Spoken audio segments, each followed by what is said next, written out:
Hey and welcome friends to this video. Today I will share with you how to cancel your 1 day subscription.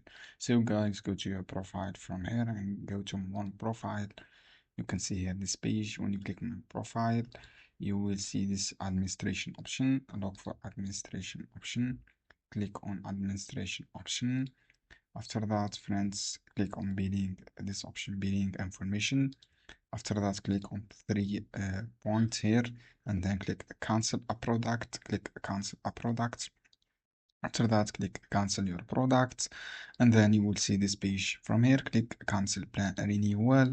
Click on cancel plan renewal. So friends, this first step you need to do, go to your administration, this gear icon of administration as you can see here, and then go to billing or factory reason.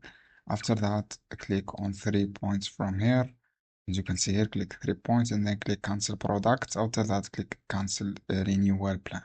I hope this guide helpful for you. Don't forget to give like and give share this.